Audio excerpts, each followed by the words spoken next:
Start. आइए आज हम अपने विचारों को उस दिन तक ले जाएं जब हमने गणराज्य की घोषणा की थी।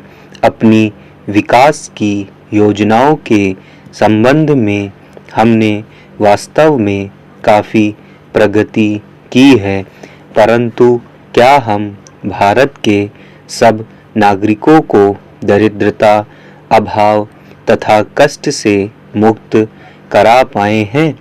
प्रकृति की शक्तियों को अपने अधीन करने और जनता के कल्याण के लिए उन्हें नियंत्रण में लाने की दिशा में भी हम आगे बढ़े हैं, किंतु हम यह नहीं भूल सकते कि कुछ महीने ही हुए हमें भारत के उत्तर पूर्वी प्रदेशों में भयानक बाढ़ का सामना करना पड़ा था, जिसके कारण यातायात के साधन छिन्न भिन्न हो गए और वहाँ की जनता को भारी हानि उठानी पड़ी।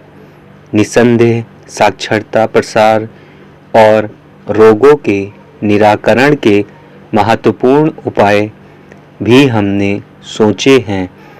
यद्यपि अभी भी देश के बहुत से भागों में निरक्षरता और बीमारी पर्याप्त मात्रा में दिखाई देती है, जन कल्याण की योजनाओं को हम बराबर आगे बढ़ाते रहेंगे। यह हमारा दृढ़ संकल्प है, इसमें संदेह नहीं किया जा सकता। इन योजनाओं के पूरे होने के संबंध में जो प्रयास अब तक किया गया है, उससे भी हमें असंतुष्ट नहीं होना चाहिए। फिर भी जो कुछ अब तक किया जा सका है, यदि वह बहुत चमत्कारी नहीं दिखता तो उसका कारण यह है कि अभी निर्माण कार्य जारी है और समाप्त नहीं हुआ है। राष्ट्र के निर्माण में समय की आवश्यकता होती है। आज हमारा गणराज्य दिवस है और भारत जैसे प्राचीन राष्ट्र के इतिहास में 5-7 वर्ष की अवधि एक स्वल्पकाल है। आइए अब हम विगत वर्ष की घटनाओं पर नज़र डालें और यह देखें कि विकास के कार्यों और निर्माण योजनाओं की दिशा में हम कहाँ तक आगे बढ़ सके हैं।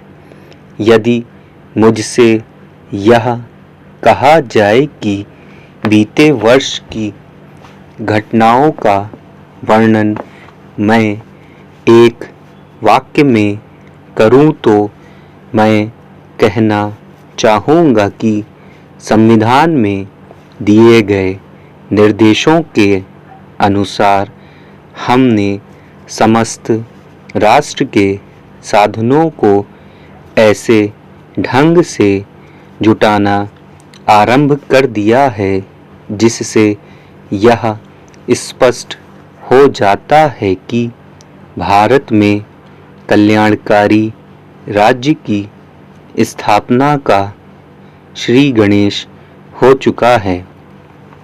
पिछले वर्षों में हमने जो संकल्प और दावे किए थे, अब वे मूर्तिमान होने लगे हैं।